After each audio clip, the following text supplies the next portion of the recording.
Is going on, everybody, and welcome to the Saturday edition of the Stochastic NHL Strategy Show. I am your host, Josh Harris. Nice little Saturday here today. We took yesterday off. There's an 8-gamer. Cliffy hurt his back. He needed a rest day. I hurt my back this morning. Just, we're living the dream. Living the dream, getting closer to 40 day by day. What's going on, Cliffy? Yeah, not a whole lot. Going to need a few more rest days, I think, but starting to come around a little bit.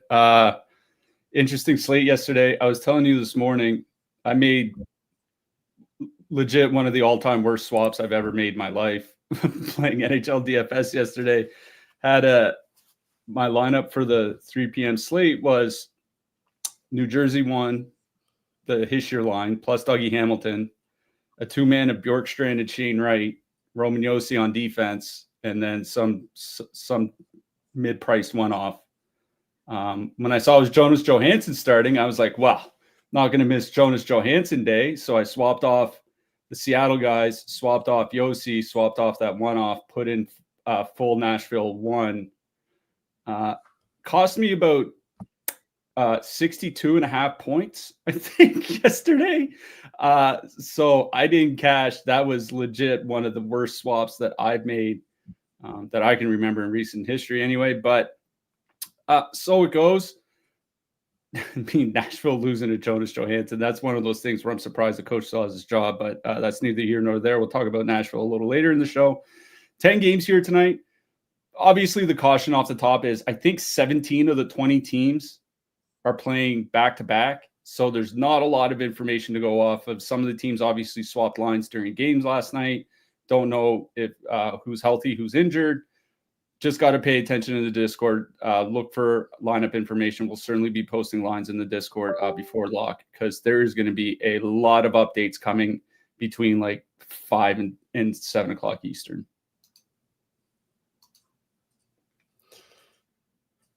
Yeah, as my Ethernet just bugged out. I maybe am disconnected. There we go. I also swapped off, I swapped to Nashville. I swapped to Nashville when I saw Jonas Johansson was starting. So I came off Hagel, Sorelli, and Chikrin, and I went to Ryan O'Reilly, Edvinsson, Forsberg. So that cost me probably 40 points. It get me to go from Dostal to Portillo. I don't know. So that saved me probably 50, about a 30-point negative swap. So yeah, I hear you. My internet's doing some weird things. We'll see how it goes. We have a 10-game slate like Cliffy mentioned. Let's get into it. Before we do, just wanted to say thank you for all the affiliate signups, all the likes on the videos, just showing up in general, watching the shows, giving us feedback, doing all that stuff. Did want to give you guys a deal if you want to. You can click the link in the chat. You can use promo code Black Friday. That will get you 50% off any core or max single sport packages now through Monday, Cyber Monday. So that is a great deal if you are looking to go premium. Link in the chat. 50% off using promo code Black Friday.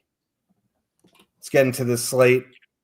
First game of the night, Toronto Maple Leafs with a 3.4 total heading into Tampa Bay.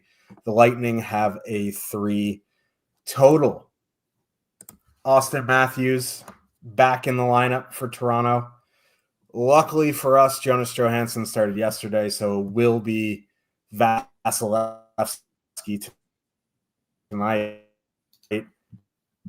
I didn't see a confirmed Toronto starter. They are one of the 3 teams back to back. It's going to be Joseph Woll.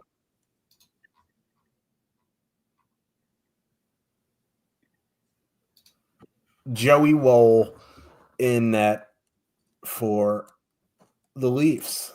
The Leafs going Matthews, Nylander, Nyes, Tavares, Marner, Pontus, Holmberg. So this is an interesting one because they're leaving Tavares and Marner together because they've been very good defensively. Usually you see Marner with Matthews. Now, when Matthews was with Nylander last year, they were very, very good offensively. They weren't as great defensively as a Matthews-Marner line. Now you're going to see Hagel-Sorelli go out against that Matthews-Nylander pairing or line, and that Hagel-Sorelli line has been very, very good. Now, will it be enough to completely stop Toronto one? We'll have to see how healthy Matthews is.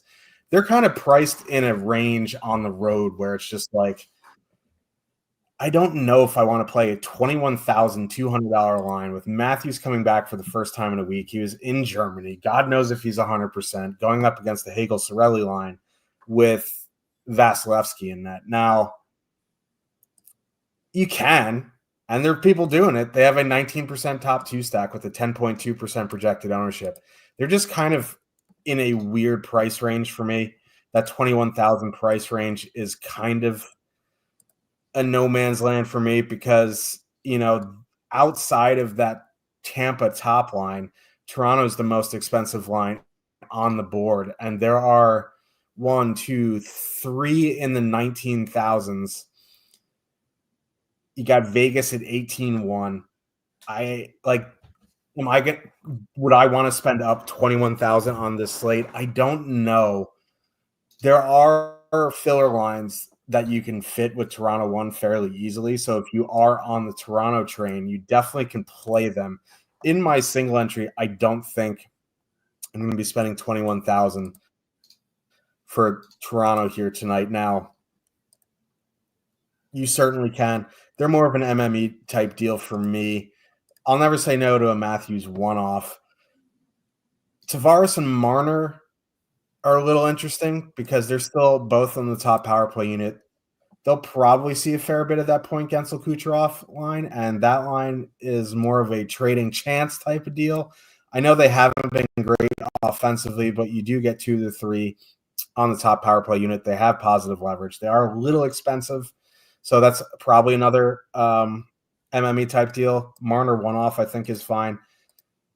Honestly, my favorite line in this game is going right back to Hagel-Sorelli. They have been great. I know that two-man's getting a little expensive, but they're going to see, Matthews, Nylander, and, when they've been together, they have been pretty high event on both ends of the ice. So I'm going back to Hagel-Sorelli. You want to go to Kucherov, Point Gensel. That's definitely an MME only play for me, 24,400. They have a very high top two stack of 21.8%, but only 3% projected ownership. So if I was building 20 to 150, that would be an ownership type deal. Again, never say no to a Kucherov one-off, but my favorite line in this game is Hagel-Sorelli. Just in general, I think off the hop, I would say this is not a game where I'm looking for the third liners particularly. Like, this is not a game where I'm looking at the depth to try to pair with Edmonton or Colorado or whatever later in the slate. Like, this is definitely a game where if I'm playing forwards from the game, I'm focusing on the top guys. And I'll start on the Toronto side. I really hate the 5-on-5 matchup because Hagel and Sorelli, as you mentioned, have been extremely good. Without Nikita Kucherov on their line, 2.1 expected goals against per 60 minutes at 5-on-5. It's like 20% better than the league average. It's just an incredible performance that they've put together so far this season. Now, obviously, Matthews, Nylander, and Nyes are good enough to kind of overtake anybody. And, they did play together a little bit last season. They were good. Honestly, they did better when it was either Max Domi or with Max Domi on the top line, when it was Domi, Nylander, Matthews there for a stretch. It's a tough matchup. I would be hesitant. Here's the thing. The reason why I'm hesitant is the reason you mentioned it, and it's about the price. Like at 21,200, I think it's a fair price, honestly, for a Matthews, Nylander, Nyes line that is perfectly correlated on the power play. It's not that they're too expensive or anything like that. We have Edmonton on the slate. We have Colorado on this slate. We have, Tampa Bay on the other side of this game. We have Pittsburgh. I know Pittsburgh sucks, We have a pretty good Pittsburgh top line in a good home matchup. We have Minnesota at home against Nashville. Nashville might not be starting UC Saros. They just acquired Scott Wedgwood this morning. We'll see what happens there. There are a lot of expensive options. Do I want to go to a Toronto top line where 2 of the 3 guys are just returning from injury tonight? Don't really know what's wrong with Matthews. And it's a bad 5-on-5 matchup. If quite honestly, if Edmonton and Colorado just weren't on the slate and it was a 9-gamer, I would probably have a lot more interest in Toronto. It's just that there are other options at similar ownership range, like the Colorado top line, assuming it's McKinnon, Lekin, and Nichushkin, will get there. They're 14% owned. This Toronto line's coming in at 10%. It's not enough for me to be huge savings on Toronto. It's not like they're 1%, 2%, 3% or something. So I don't know. I kind of agree with you. I would lean towards Toronto too. I would lean towards more of the Tavares-Marner duo. If you want to put Holmberg on there, fine. I think Holmberg's not really anything special, but he's cheap enough where it's fine. But I think I have more interest in the Tampa Bay side. I agree with you. Cirelli Hagel is probably where I would look. I get that, Cirelli's not on the power play. They are getting expensive. They're still playing a ton of minutes. This team, Tampa Bay is basically just playing 5 forwards, right?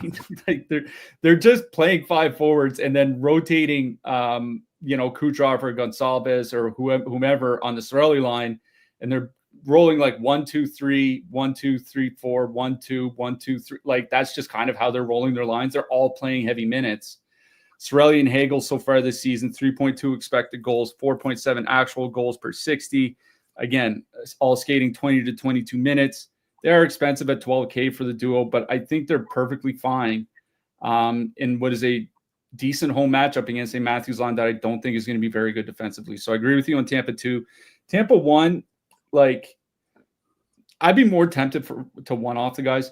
Jake Gensel over the last 4 weeks, so basically over the last month, is at 9.4 shot attempts per 60 minutes. 9.41 shot attempts per 60 minutes of 5-on-5. Guys with a higher mark than that this season: Barclay Goodrow, Nola Chari, Teddy Bluger, Keegan Kolesar, Jonathan Huberdeau, Beck Malenstein. These are the guys shooting more often than Jake Gensel has been for the last month. Maybe he gets a goal or two, but again, at his price, you need more than, a goal and an assist and 2 shots or something. You need more than that, and it's just not enough. So one-off Kucherov, I think, is perfectly fine. Braden Point's shooting a fair bit. I'd be way more tempted to one-off him than I would be to Gensel. I think that's fine. You want to do a Point, Cirelli, Hagel 3-man or something, leave Kucherov, kind of dangerous. I think it's okay. I would focus more on Tampa 2, but no matter what I do with this game, if I'm playing forwards out of this game, like I said at the top, it's focusing on the power play guys.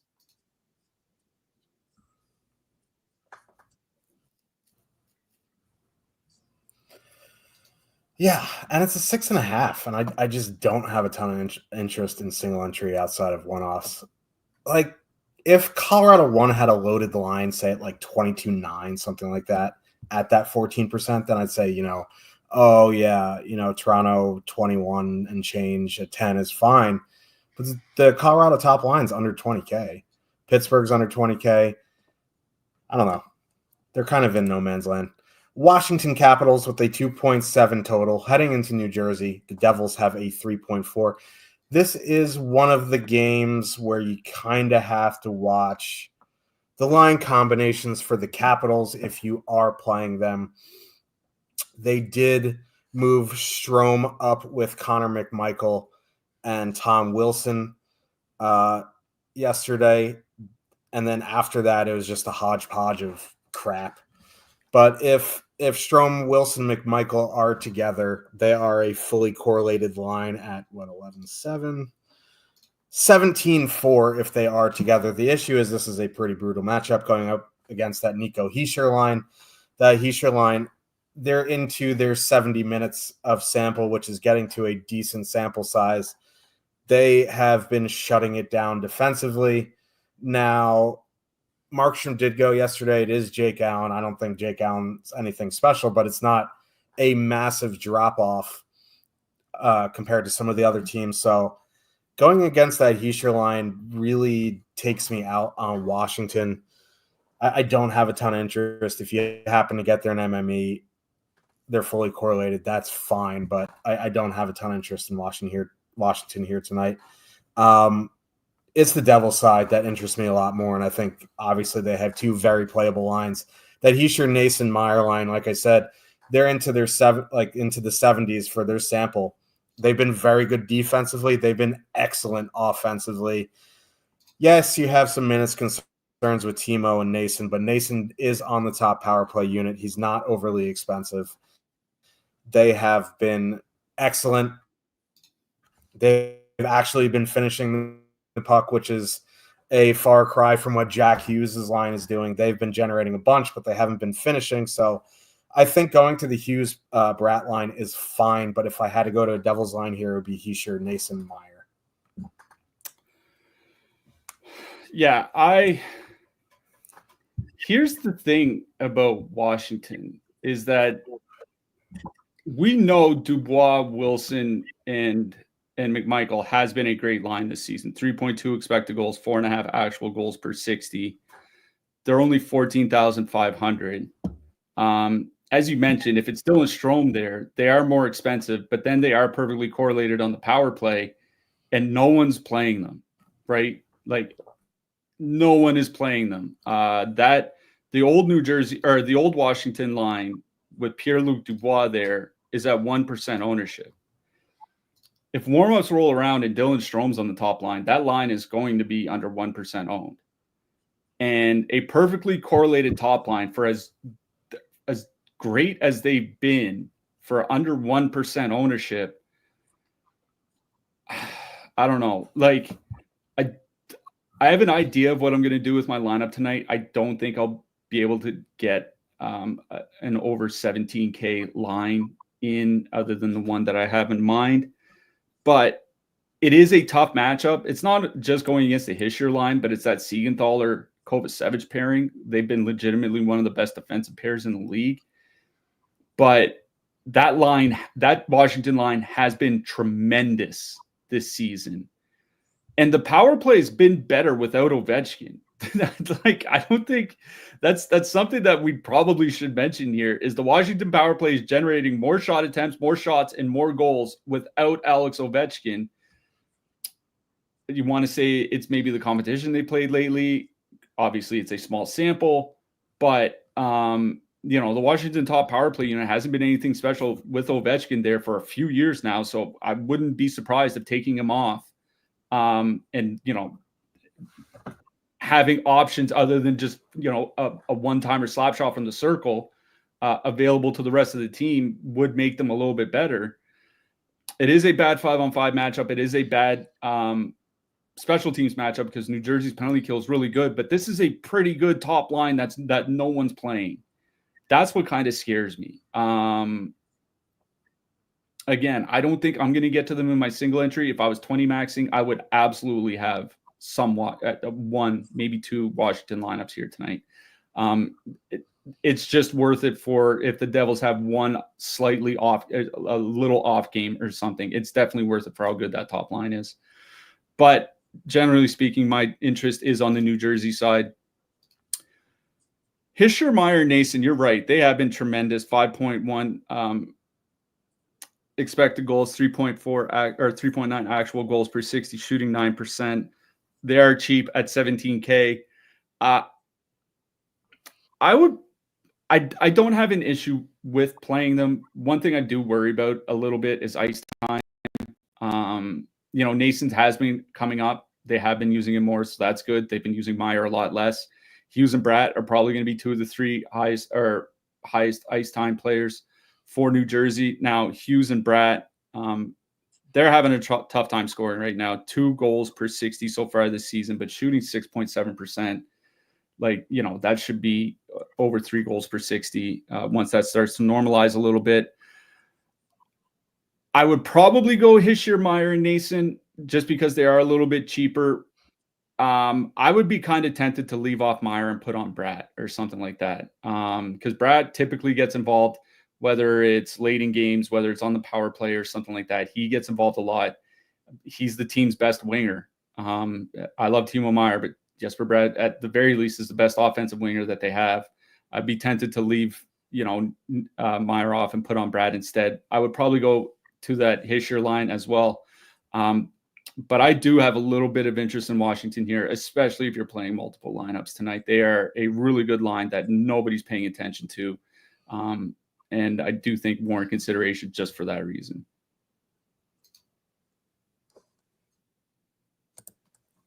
That's fair. Calgary Flames, 3 total.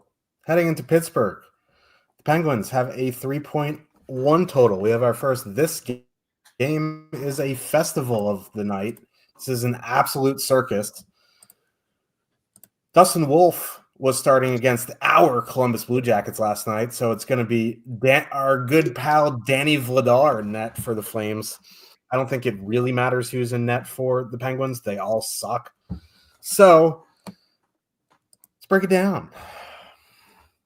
Start on the Calgary side. The line I like going to is Sharangovich back on Coronado. They have been very good. They're 11,500, a 2.7% top 2 stack, 9.7% projected ownership. It's a bit of a negative leverage conundrum, but they have been very good. You get Sharangovich and Coronado on the top power play unit. Not that this is an excellent power play matchup or that the Flames power play has been anything special, but they're 11-5. They fit with anybody. That would be the line I would go to. I think Kadri Kuzmenko, Pospisil is fine. They're only 10,400, which is insane for a Kadri line. I don't think you need to play Pospisil. I think you go like Kadri Kuzmenko, but they are fully correlated on the second unit for whatever that is worth. But I would stick to the back on Coronado Sharangovich line as my personal preference. I think, a one-off Zari or a two-man with Huberdeau is fine. If the power play matchup was better, I'd be more likely to get there. I would just prefer the other two lines more. On the Pittsburgh side, this is pretty much a one-line team here. I know Tomasino had a goal on 7 shots yesterday. He did that in 13 minutes of ice time. You can't really rely on that every night. The top line, Crosby, Rust, and Raquel, small-ish sample. Great offensively. That's not really a shock for a Rust Crosby line. They have no issues generating a ton of offense. Calgary isn't great defensively. None of these lines scare me. None of the defensive pairs scare me. There is positive leverage on Pittsburgh here. They're 19,200, 11.1% top 2 stack, 5.7% ownership. I have a hard time. That I do not like Pittsburgh, but I have a hard time fading this Pittsburgh line with positive leverage in this matchup. I mean, they're fully correlated. They're generating pretty much at will in their 40 to 50 minute sample together. This is a great matchup. I really, really like Pittsburgh 1 here. Yeah. Unfortunately, it might be a good game for the Penguins here. That Pittsburgh top line, I was just looking at the numbers for Crosby and Raquel this season. Remember, they did play a fair bit with Evgeny Malkin, so I was looking in the minutes they played without Malkin. Over 150 minutes, 3.2 expected goals, 3.5 actual goals per 60 minutes of 5-on-5. Like you mentioned, they have been really, really good offensively. So, I certainly don't think that putting Brian Rust there over the long term will make them worse offensively. They are perfectly correlated on the power play. The Calgary penalty kill is not very good. We keep saying it basically every show that we have. Calgary had a pretty good stretch basically through the first 2 weeks of the season and has crashed ever since. Not that the Pittsburgh power play is anything special. It's definitely not. But this is one of the few times where Pittsburgh's power play will get what you could deem a decent matchup at home. They're facing Dan Vladar, which is, I think, a lot better than facing Dustin Wolf. So yeah, I'm with you. I do like Pittsburgh 1 here. 19,200, as you mentioned, positive leverage, a lot of it, only 11.1% 11.1% top two stack, only 5.7% ownership. They got Chris Letang back a couple of games ago. He's obviously at least a big part of them being able to move the puck from the defense to the forwards. Calgary's fine defensively at 5-on-5. They're not elite. They've been relying on really good goaltending. I don't think that they're they can rely on that game in, game out from Dan Vladar. So I do like Pittsburgh 1 here. Pittsburgh 2 is kind of interesting. Like, yes, obviously you can't rely on Philip Tomasino to put up 7 shots every 13 minutes of ice time. The thing with Tomasino is, just in general, I think Nashville really screwed that up. If you look at Tomasino's first there's a big shock. The team at the bottom of the league that handed out 2 of the worst contracts of the offseason might not be the best at evaluating talent. He had really, really good numbers in the 3rd and 4th line with Mike McCarron for a couple seasons. Now, we're talking like a 250-minute sample, but a 52% expected goal share, outscoring the opposition 3-1. That was really good. Over the most recent 2 seasons, he was really good down on the 3rd line with Luke Evangelista. Like, they were really good together. They were really good to start this season together. I don't know why Nashville didn't go back to them. Now, if you want to say he wasn't a fit for whatever style they wanted to play, or et cetera, I really don't care. What I care about is that he seems in a lesser role, seems to have helped multiple lines create positive advantages on the ice. And that's really all anybody should care about when it comes to hockey players. And that's why, I'm kind of interested in Malkin, O'Connor, Tomasino. 11,800 is pure filler status. O'Connor and Malkin have generally been fine together. I honestly think if you want just 2-man, like O'Connor, Tomasino or something like that, if you need a really cheap 2-man to put with Colorado, Edmonton, Tampa, Toronto, whatever, I think that's playable. I like Tomasino as a player. Whether he's going to be like a first line 30 goal, 70 point guy, I don't think so. But can he be a solid second, third line contributor? Yes, I do think so, because he's shown that ability for a few years. I just don't know why Nashville didn't see it. But I do, just generally speaking, I do like Pittsburgh 1 in this matchup. On the Calgary side, it'd be Coronado, Backlund, Sharangovich. That's really the only full stack that I have interest in. They've been dominating the play over 60 minutes together, 79 shot attempts for, 51 against per 60, 2.7 expected goals for, 2.1 against. They're all going to play in that 17 to 19 minute range. Maybe Backlund gets up to 20 or something like that. 2 out of the 3 guys on the top power play unit. I'm not worried about any of the matchups on the Pittsburgh side. The reason why you probably wouldn't want to play Calgary is because there is a ton of ownership on them, nearly 10% on that Sharangovich line, top 2 stack under 3%. But if you are playing Colorado, Edmonton, Tampa, Toronto, you are going to need a cheap stack. That's the one that I would go to in this game. I think they do have 3 playable lines. I would go to the line that I think is going to be the best one, and that's the Backlund, Sharangovich, Coronado line. Yep. Tomasino doesn't have the same prospect pedigree as Eeli Tolvanen, but this feels very similar to how they treated Eeli Tolvanen. That is honestly that's a perfect point, and I think it's honestly pretty funny that they bungled that Tolvanen thing just a couple of years ago, and now they're staring down the barrel of doing the exact same thing with Tomasino. It's like, Luke Evangelista, you're on the clock for the November 2025 trade. Yeah, it's going to go for a 7th rounder and turn into a perennial 50-point goal scorer in the middle 6. God, Nashville sucks. Off-season winners, lowest points in the NHL.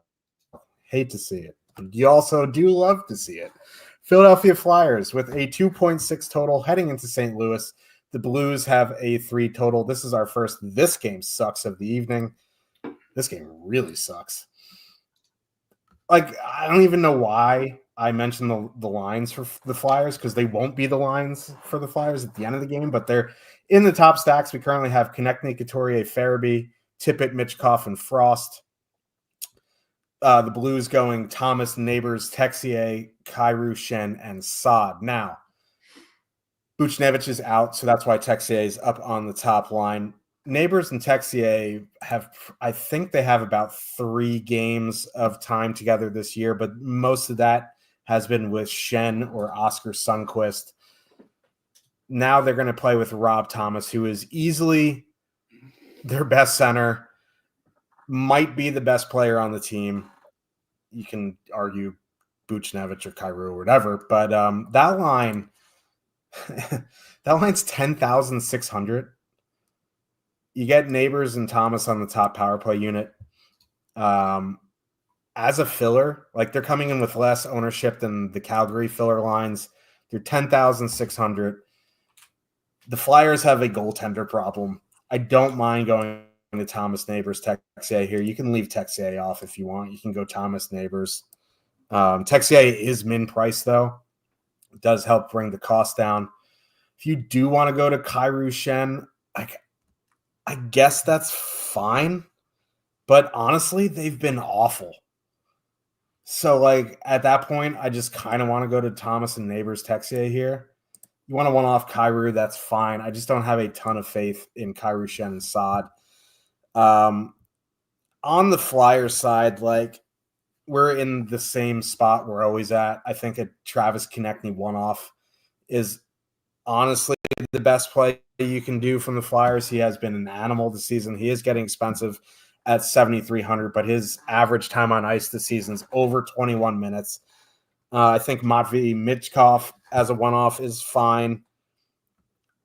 A Tippett one-off, is fine. I just have no faith in Torts keeping lines together. It is a 2.6 road total too, so keeping the one-offs is probably your best bet in this game anyway. So on the blue side, it'd probably be Thomas Neighbors. On the Flyers, a bunch of one-offs, but this is our first and won't be the last. This game sucks of the evening. Yeah, just in general, I don't really have any interest in the Blues. For one reason, like I think Alex Texier is just not an NHLer. I think he's actually so bad that he'll make every line he's on worse. And when you have a guy that's that bad, you have to have elite, like think of Colorado, like Nathan McKinnon and Mikko Rantanen. Like how many in the first month of the season, how many left wingers did they cycle through because they were so bad that none of them could play with McKinnon and Rantanen, and they were dragging down the top line. I think Texier is going to do the exact same thing to Neighbors. I don't have any confidence Texier is going to last the game. You talk about line changes on the Philly side. I would be pretty surprised if Texier lasts the entire game on the St. Louis top line. So honestly, that's why I really don't have a ton of interest. I would honestly probably go to Saad, Schenn, and Kyrou. They have been bad defensively. Like, don't get me wrong, that line has been bad defensively. You could also probably argue that after Robert Thomas, the 3 best offensive players in this lineup are on that line. You want to argue maybe like Dylan Holloway or something like that. Like, I guess you can. But honestly, I do believe that with Buchnevich out and that line together, that the 3 best offensive players other than Robert Thomas are all together on that line. That's why that's why I would have interest in that St. Louis line. With Buchnevich out, Schenn's on the power play, so you get 2 out of the 3 on the power play unit. But they are at 3.2 goals per 60. I think it's because they are a line that will have better goal metrics than they will expected goals metrics, because they do, like, Schenn actually has really great playmaking numbers this season. Jordan Kyrou, again, like he does every season, has good shot and playmaking metrics. So I would probably go to that line, but I don't really have a ton of interest in stacking St. Louis. I think I would have more interest in at least 2-man stacking the Philly side. Like, I don't think the full line stay together. I kind of agree with you there, but I think you can kind of rely on at least Konechny and Couturier staying together. Like, the only way I don't think at least that duo stays together the full game is if this turns into like a 6-0 St. Louis game and Torch just completely nukes everything. I think he's kind of realized they don't really have any centers that they can rely on after Sean Couturier. So that's why I think he stays at the top of the lineup. So like a Couturier, Konechny 2-man, I think is fine. That whole line, 4.2 expected goals, 3.5 actual goals per 60. I would probably have more interest in one-offs. I agree with you. I think Konechny, especially as a one-off. But it would be the Philly top line I'd have most interest in, but I just don't have a ton of interest in this game in general. Yeah. This game sucks. Ottawa Senators with a 2.9 total heading into LA. The Kings have a 3 total. Ottawa is one of the 3 teams, along with the Blues and the Leafs, that did not play yesterday. Now, Eric Portillo made his NHL debut in net yesterday. They won. They beat the Ducks, so it's going to be big save Dave Riddick in net for the Kings. I just don't have a ton of interest in the Senators. I know they're fresh, but the Kings are just one of the better 5-on-5 defensive teams in the league. Their issue at the beginning of the season was on the penalty kill, but that was goalie related. They've they haven't completely fixed it, but as long as, Riddick doesn't have like a cramp on the power play, he should be fine. Like a one-off Brady Tkachuk is fine. A one-off Batherson, a one-off Stützle, something like that, I think is fine, but I'm not going to be prioritizing the Sens on this slate. On the other side, I don't have a ton of interest in the Kings either. I will say Danault, Laferriere, Fiala at 13-8, right around their top 2 stack, does give me some interest. They'll go up against, Norris, Batherson, Giroux a fair bit, and that line has been trading chances. In a very, very small sample, Danault, Laferriere, Fiala have been excellent. It's probably just the small sample noise, but when it does even out, they still should be pretty good. You get 2 of the 3 on the top power play. I'm not running out to play the Kings here, but if I do need a line that's priced right around a filler, maybe a little expensive for a filler, it would be Danault, Fiala, Ferrier, but I don't have a ton of interest in this game, really. This is kind of tough because at 5-on-5 on the Ottawa side, the line I'd have the most interest in is Tkachuk, Stützle, and Gaudette. Here's the problem. I was looking at the Los Angeles defensemen. I think they're up to 10 games at home, the Kings are so far this season. The Gavrikov-Anderson pairing has not been on the ice for a goal against yet. not a single goal against at 5-on-5 at home this season. It's December tomorrow.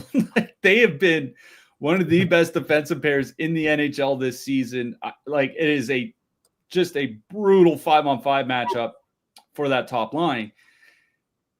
You're right in saying that a lot of the problem for the Kings is goaltending related on the penalty kill. It's not like I have a ton of faith in David Riddick to really kind of right that ship on the penalty kill. And Ottawa is drawing the most power plays of any team in the league on a per game basis over the last month. So, if they get 4 or 5 power plays, as good as the Kings PK is, Riddick is bad. So, I think it's fine, but they're kind of like Washington to me, where if I was playing 20 lineups, I would probably have 1 or 2 Ottawa top line stacks in those lineups in a single entry at 18,200 with all the other top lines that we have on the board here tonight. It's on the road against Los Angeles and that top pair and that top line. It's just hard to justify it. So I think they're more of an MME play for me. I do have a little bit of interest in Los Angeles here.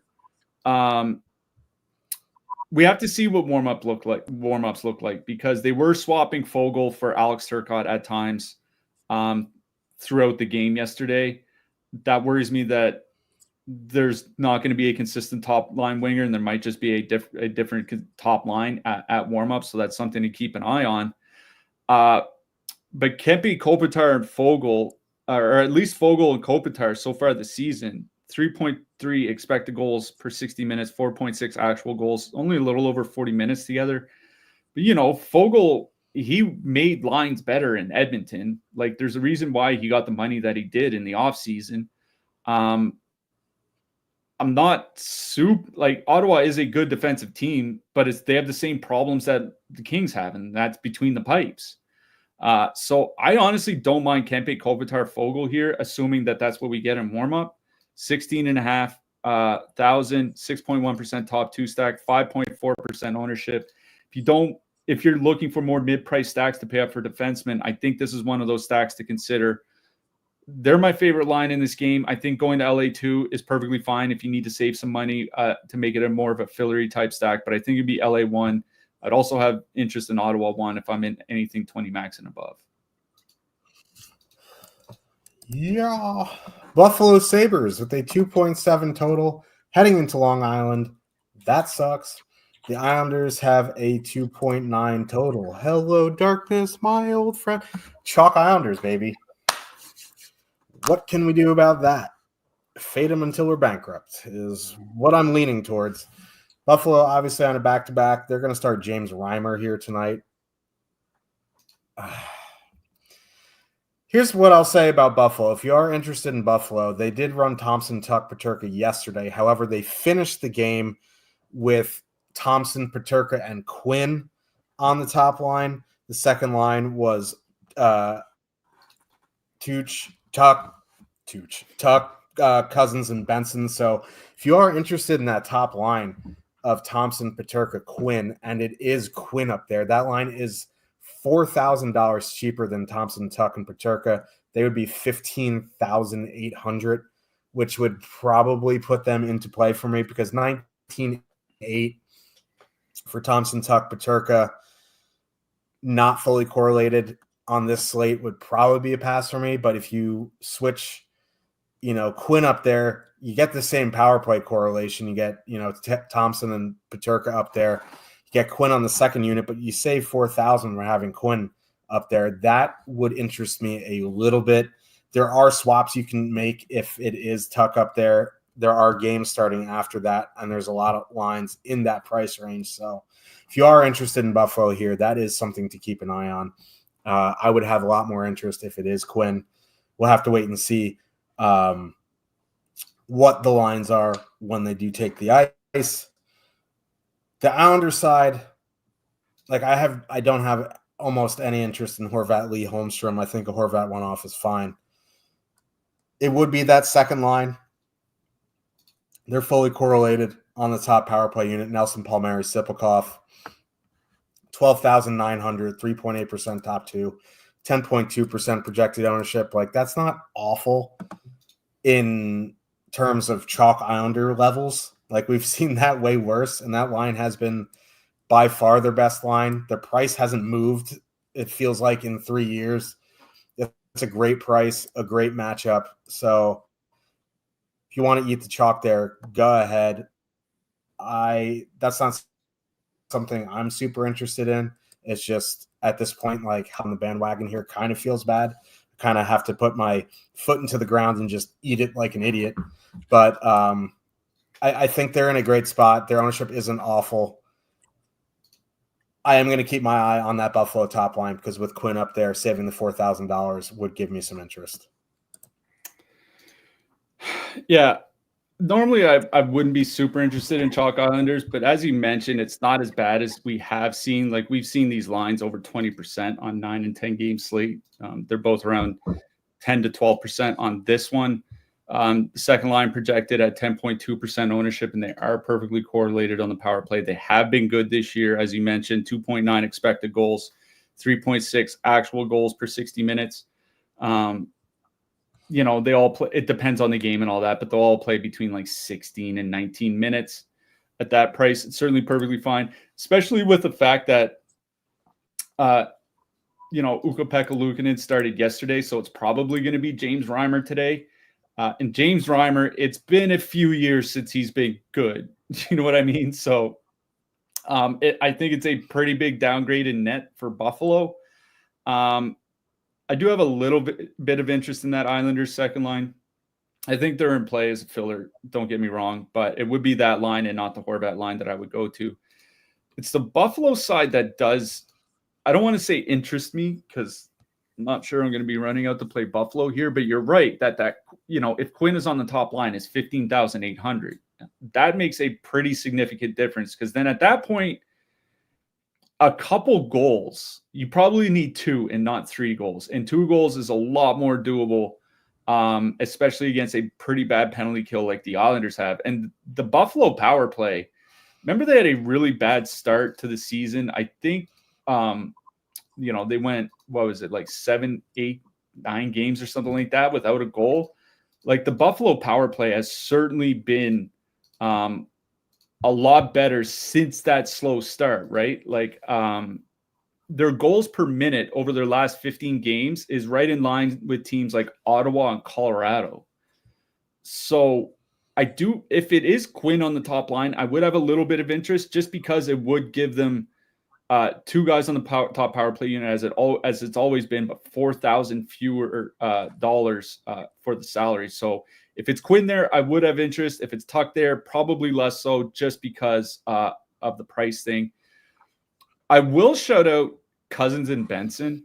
Cousins and Benson have actually been good together this season. 135 minutes together, 65 shot attempts per minute, 53 against, break even by expected goals, 3.1 actual goals per 60 minutes. Benson typically very good defensively. I'm not super concerned about like middle six matchups or whatever from the Islanders. I do think Cousins and Benson makes a decent, reasonably cheap 2-man. I think the duo was $7K, 44 for Cousins, and Benson is 26. So yeah, $7K is a reasonably cheap 2-man. You don't need huge games from them. I think they're in play if you are playing expensive Toronto, Tampa, Colorado, Edmonton, that type of thing. But otherwise, I'm going to be keeping an eye on warm-ups in case Quinn's on the top line, because then I would have a little bit of interest in that Buffalo top line. Yep, agreed. Nashville Predators with a 2.6 total heading into Minnesota. The Wild have a 3 total. The Predators let us down bigly last night. Forsberg, O'Reilly, Nyquist, 14,900 now. That's kind of insane for that line. This is a brutal, brutal matchup. I will say the Wild's penalty kill has been pretty bad, so if you do want to go to that top line in MME, I think that's fine at that price. It's not like they're 19-7 like we've seen last year at 8% ownership. They're 14,900 at 2.8% projected ownership. So if you do want to play them in MME, I think that is acceptable at that price. You want to one-off Steven Stamkos, 2-man him with Marcia, so that's fine, but I don't have a ton of interest here in Nashville. The Minnesota side is more interesting. And it's kind of what do you want to do with them, right? Because the top line is Rossi, Kaprizov, Johansson. Second line is Boldy, Eriksson, Ek, Foligno. You get 2 out of the 3 on both lines on the top power play unit. Now, this isn't a great power play spot. Nashville has had a pretty good penalty kill now. The one thing I would keep an eye on, though, is Nashville played yesterday, and they traded Wedgwood today to Colorado for Justice Anuin. I don't know if Justice Anuin's going to make it to the game on time. I haven't seen any updates, so it's a good chance you see Saros playing both ends of the back-to-back here. I'm leaning towards playing Boldy, Eriksson, Ek, Foligno. Now, Foligno's min price. That line's 16,600. They have the higher top 2 stack. They have a little bit more ownership at 8.2%.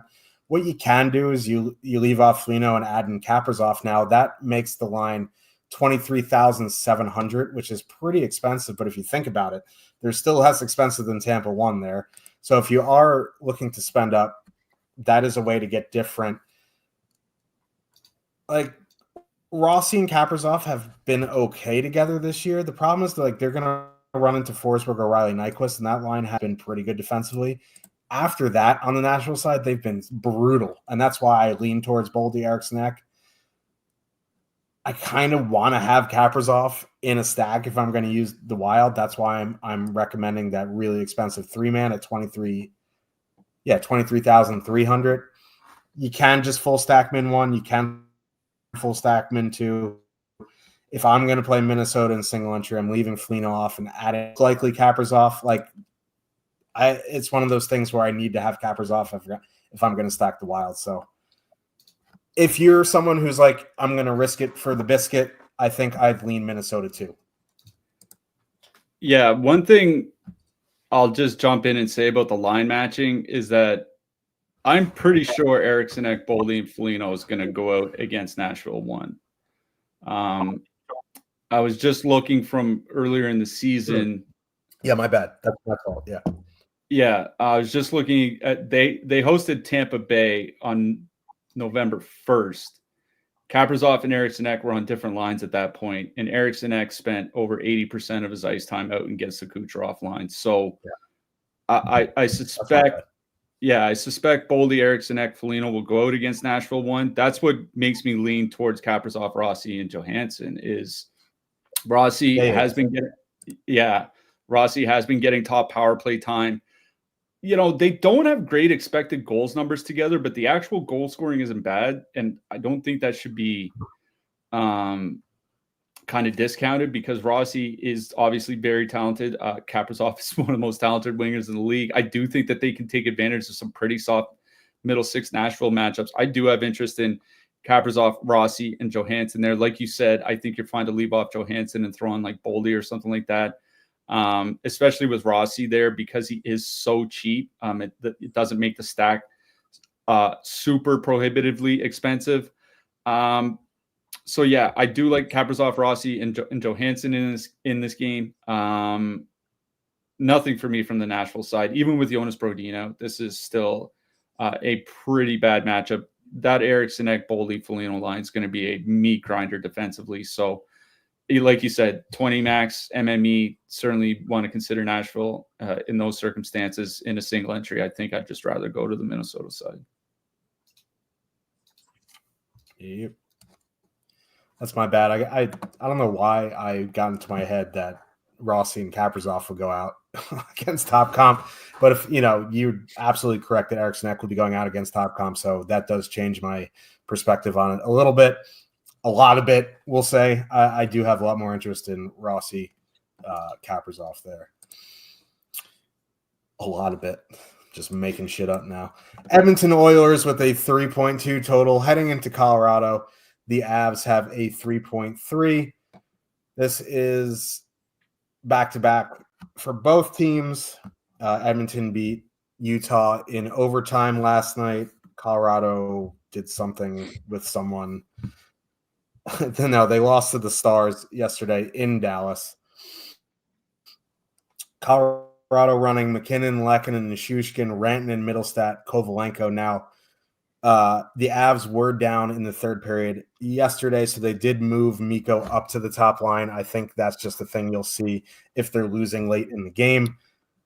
Again, you do want to keep an eye on warm-ups because you never know with Jared Bednar, but as it is, McKinnon, Lehkonen, and Nichushkin are 19.9. 19% top two stack, 14.3% projected ownership. Lehkonen not on the top power play unit, but Nichushkin is, and he's down to 4,800. He made his season debut at 7K on the second line. Now he's 4,800. That makes that line under 20K. I do like them here. This Edmonton team, we were talking a little bit about them this morning. They kind of got gutted a little. They still have their big names, right? But they lost Holloway, they lost Broberg, they lost Fogle. Nurse is not great. Maybe this team just isn't going to turn it around to the extent that we saw them turn it around last year. They did add Skinner. They did add Arvidsson. That seemingly hasn't worked out so far, but I do have interest here in the Colorado top line.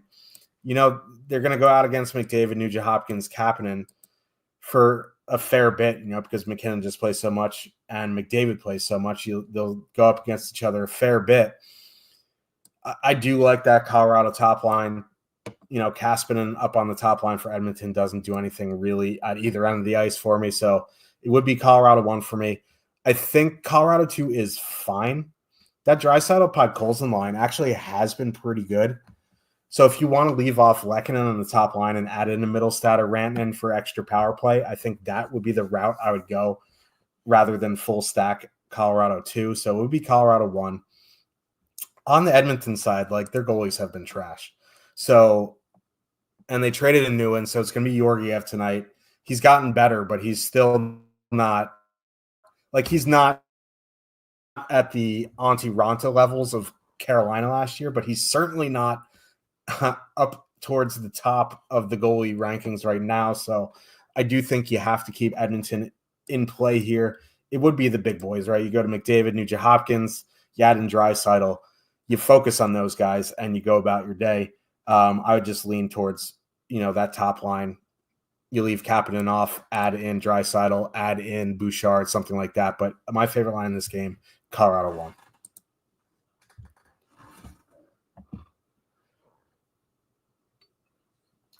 Yeah, if I were to play Colorado here, assuming Nichushkin is on the top line, it would definitely be Colorado 1. We said it as soon as Nichushkin returned. It's just going to be a matter of time before he's on the power play, and he scored a power play goal yesterday. Like, he's legitimately one of the best power play goal scorers in the NHL. It has been for years now. So having him on the power play, I think, makes a big difference for Dallas. Edmonton's penalty kill has been generally fine. Goaltending certainly has not been. Now, Edmonton's not taken a lot of penalties. I think that's something that's important for this matchup, is they've actually taken the fewest penalties per game of any team over the last month.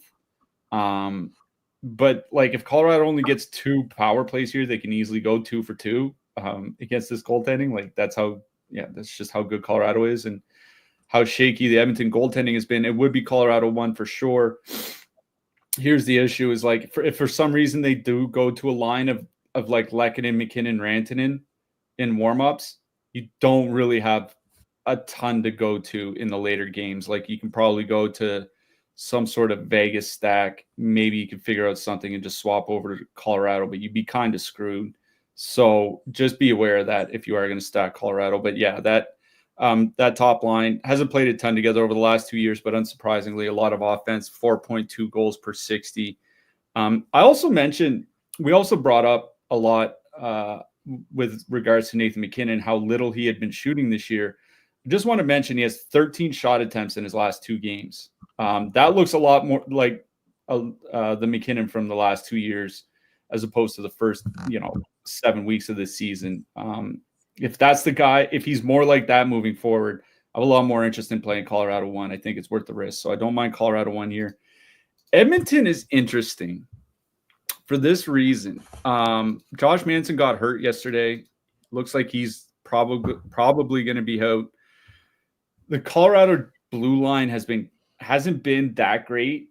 I think, Cale Makar, he's fine defensively, but his value comes from all the offense that he generates. Devin Taves hasn't had a great start to the season. Like, Sam Girard's been fine, don't get me wrong, but with Josh Manson out, once you get past that Makar-Taves pairing, which again hasn't been as good as it's been in recent seasons, is basically Sam Girard then a bunch of guys. Like, and you talk about how shaky Georgiev has been. Like, I watched a fair bit of the Edmonton game yesterday. Just going by, my bad memory, it was the best game Ryan Nugent-Hopkins had played this season. And if he's kind of turned his season around a little bit, because he had a really bad start, it does make a big difference for Edmonton. The Edmonton top line, they're not expensive, and they're not coming in with a ton of ownership. 6.9% for a Connor McDavid line that is under $17,000. If you don't want to play Kapanen, put in Corey Perry, because he's still on the top power play unit, right? It's just another cheap winger that you can swap out and put in Corey Perry and make it fully correlated instead. I kind of have a little bit more interest in Edmonton here. Edmonton top line without Leon Draisaitl hasn't been that great offensively, but still 2.9 goals per 60. Like, the league average is like 2.5, and they're still shooting under 8%. Like, if that shooting percentage was up around 10% or whatever, like it probably should be, they'd be so much better. So I think it's both top lines in this game. I would probably sub out Kapanen for Corey Perry, but I do have a lot of interest in both sides here. Yeah, same. Let's get to another game I'm interested in. Utah, the Soakers, 2.9 total heading into Vegas. The Golden Knights have a 3.6 total. Both of these teams on a back-to-back. Utah starting Jackson Stauber. Yeah, Stauber. He was in the Blackhawks organization a few years ago. He has 6 NHL games under his belt. He has not been great in the AHL. Vegas going Eichel, Dorofeyev, Barbashev, Hurdle, Roy, Kolasar, Carlson, Howden, Holtz. Utah going Keller, Schmaltz, Hayton, Genther, Cooley, McBain, Bukestad, Michelli, Krause. Now, big problem for Utah. Amount of penalties taken. Killing said penalties. Not great, Bob. I have a lot of interest in Vegas here. It's just a question of how do you attack them? Now, Eichel, Dorofeyev, Barbashev have had a pretty large sample this year. They're playing some serious pond hockey, man. They're very good offensively, very trade chancing defensively. They're very high event. Now, they're 18,100, which is a respectable price. 13.6% projected ownership, or top 2 stack, 13.9% projected ownership. Now they're coming in right after top 2. Barbashev is not on the top power play unit. So if you want to add in a Hurdle, you want to add in a Roy, like Barbashev's in the 4s. I know Roy is under 4. So if you want to save a little bit of money and get more power play exposure, add in Roy. Hurdle, I think, is in the 5. So you'd have to spend up a little bit more to get Hurdle in there. I think that's fine to get some power play exposure. You want to just go straight to Roy, Hurdle, Kolasar, that's fine. They're 11,100. You want to leave Kolasar off and add in Eichel, that's perfectly fine. Like, I think even just straight up power play stacking Vegas is in play here tonight. That's something that I might explore doing. But if you don't want the high ownership on that top line, you could just go to Hurdle, Roy. They're projected at 1.3% projected ownership, so I don't mind that at all. They also have been very good 5-on-5, and they're going to see a fair bit of that Cooley, Genther, McBain line, which has not been good defensively. So, I don't mind Hurdle, Roy, Kolasar, but it would be getting as many power play guys in as I can. On the Utah side,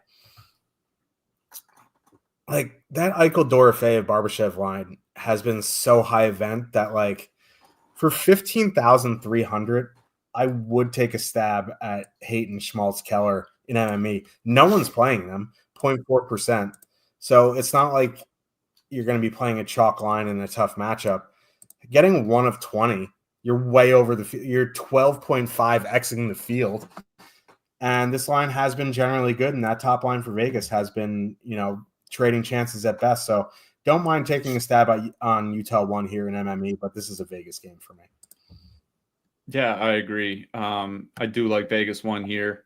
You're right. Trading chances back and forth, 2.9 expected goals for, 3.4 against per 60 minutes for that Vegas top line. They do play minutes. Eichel's been shooting more without Mark Stone. Dorofeyev, I'm glad people are finally realizing, like, this guy is a really good player. He's so good at getting to the front of the net, getting those rebounds, getting those tips, getting himself in good position for open net shots, basically, and letting Eichel and Barbashev kind of do their thing. I really like that top line here in this matchup. Like, one, Jackson Stauber starting like this, it's just not what you want to see if you're a Utah fan.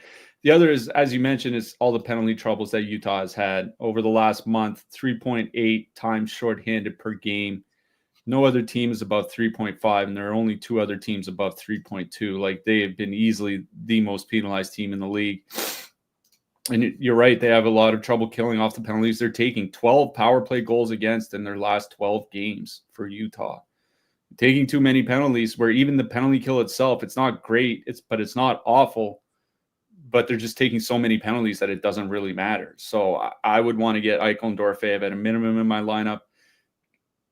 Whether you want to include Barbashev, like, the thing is like, maybe he's not on the power play, but if it's a 5-3 game and there's an empty net, he'll be on the ice either way. Like, those types of things matter. So I would probably just full stack Vegas 1. You want to take Barbashev off and put on Hurdle or put on Roy or something like that, I think that's perfectly fine. But I really do like Vegas 1 in this matchup. On the Utah side, I agree with you. I think there is reason to play Utah's top line here. I'm wondering if they're going to leave the lines together after yesterday's game. They have had these lines together for a few games now. They only have 2 wins in their last 7. They choked yesterday against Edmonton. Usually that's a recipe for getting lines changed. So we'll see what happens. But Schmaltz, Hayton, and Keller have been good. 3.2 expected goals, 2.9 actual goals per 60. Keller and Schmaltz are going to get their ice time. But I agree with you. It'd be more like a 20 max MME thing for me. What I'm most interested in is the Vegas side. Also, shout out Bukestad, Michelli, and Krause. It's just because they're 9,400. The numbers this season have still been fine. The numbers for years have been fine. They're very, very cheap. You can put them with an expensive Edmonton or stack or Tampa stack or something like that. But it is the Vegas side and the Vegas top line. I have interest from this one. Yep. Let's get to the late night hammer. San Jose Sharks, 2.5 total heading into Seattle. The Kraken have a 3.4. These teams played yesterday in San Jose, and I think the final score was 8-5. I will say the goalies were Grubauer and Vitek Vanacek. Tonight it will be Mackenzie Blackwood and Joey Decord. So hopefully you didn't bet the over 12.5 here tonight. As it stands, I don't mind going back to Celebrini, Zetterlund, Eklund. They're 13-1, but I just don't have a ton of interest in playing the Sharks here on the road back-to-back. Negatively leveraged, 3.7% top 2 stack, 6.6% projected ownership. If anything, I'll just have a Celebrini one-off, Toffoli one-off, something like that. I have a lot more respect for Joey Decord than I do Philip Grubauer. I initially had Decord in my lineup after I made the swaps, and then I realized it was Grubauer, and I switched to Portillo. Grubauer is awful. Decord is good. Yes, Seattle still isn't a great defensive team, but Seattle gets to dictate matchups here. The one thing I will say on the Seattle side, towards the end of the game yesterday, you saw them run Shane Wright, Bjorkstrand, McCann. If that line is together, and it sucks that this game's at 3 a.m. Eastern, that would be a line I'm interested in. As it stands, I like Shane Wright, Bjorkstrand, Tolvanen here. That full line is 8,500. I think you could two-man Wright and Bjorkstrand for 5,800. Wright's been playing 14, 15 minutes. He's min price. He had 2 goals yesterday, 3 shots on goal. This is a guy that many expected Montreal to take first overall when they took Slavkovsky. So he has a pedigree. Whenever he plays 14, 15 minutes, good things happen. Bjorkstrand and him have been playing well. So if you're power play stacking, I'm interested in taking 2 of the 3 guys off the Bjorkstrand, Tolvanen, right line. Other than that, you want to one off McCann, I think that's fine. But I'm hoping this game isn't a gong show like it was yesterday. And I'm just, with their best goalies going, I'm hoping it stays at least relatively calm. We don't need 8-5 again with a lot of ownership late in the game.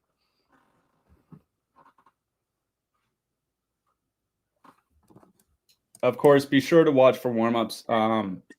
Just in case McCann is on the top line, they did have, as you said, McCann, Wright, and Bjorkstrand skate together for a few shifts in the third period yesterday.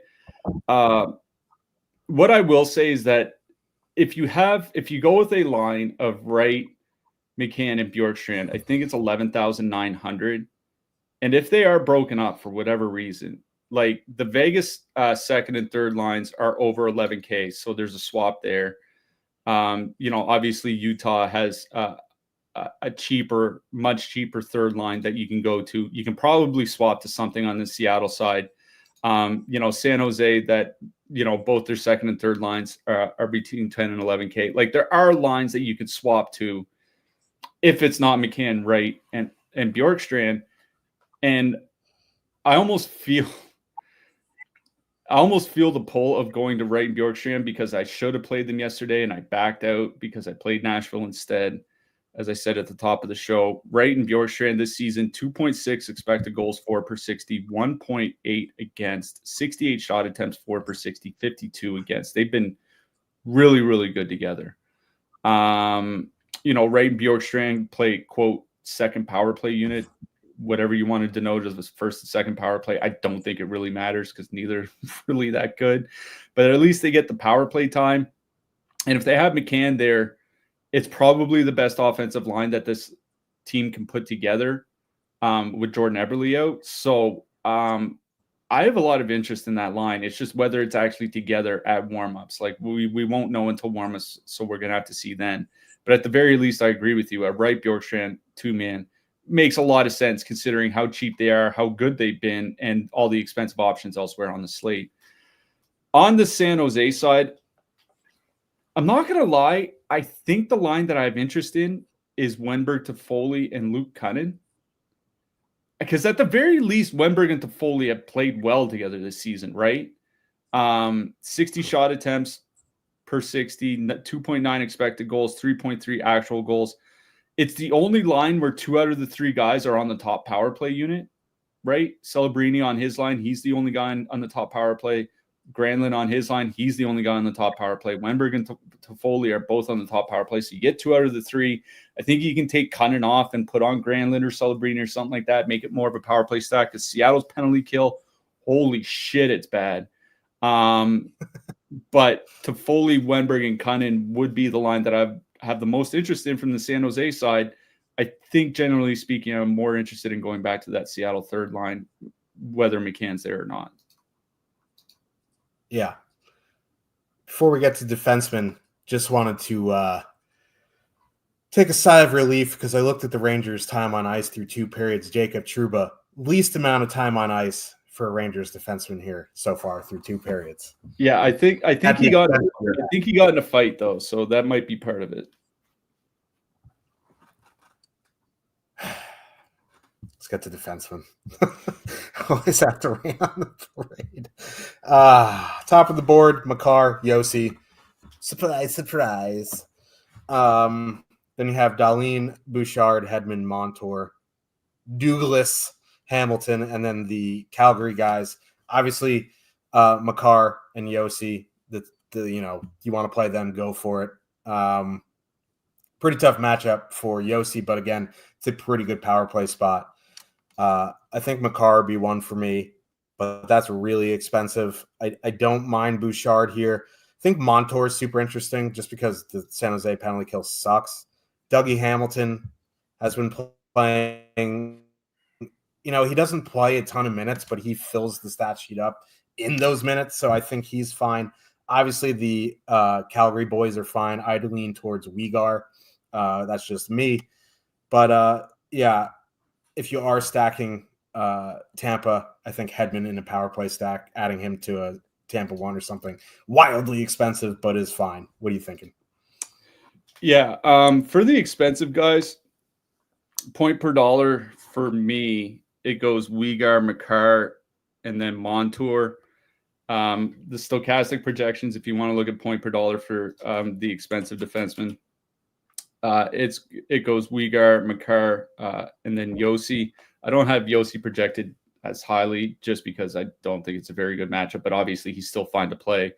But Weegar and Makar especially, I agree with you on Montour. I think he's interesting in what's a fine matchup. Thing is for me is like 6,700 Montour or go to a lower priced Mackenzie Weegar. Like that's just kind of the way that I look at it in fairly similar matchups. Mid price range, I think Darnell Nurse makes sense. Like the guy's just shooting and blocking shots. Like I don't understand why he's shooting that much, but it's good for DFS, so don't mind that. Shea Theodore in what is a very good power play matchup. Don't mind him. Jacob Chikrin as well for Washington, getting those top power play minutes. Erik Karlsson, I think, is perfectly fine at home in his matchup. Jake Wallman back on the top power play. Like I mentioned it this morning, I forgot on which social media site, but one of them, Jake Wallman now leads NHL defensemen in even strength points per minute. Leads the league for like higher than Makar, higher than Quinn Hughes, higher than all of them. in points per minute, even strength, and now he's back on the top power play unit. So I think Walman does make sense too. Mid-price or lower price range, Jared Spurgeon, top power play for Minnesota. I think he makes sense. Chris Letang, just a good home matchup. Bowen Byram's been playing a lot of minutes. You mentioned him on the other show where we had Buffalo. I think he had 26 minutes yesterday or something like that. I think he's fine. Philip Broberg's back, not a high priority play, but obviously with him back, he's in play. Noah Hannafin in a pretty good home matchup for Vegas. If you want to go cheap, I just want to mention Dennis Cholowski again. Obviously, he had been running the top power play for the Islanders for a couple of games. He got moved off the power play for the last power play yesterday. Their power play hadn't been performing well with them. Maybe they are just going to go back to Noah Dobson. I think that would make sense, but just want to mention that.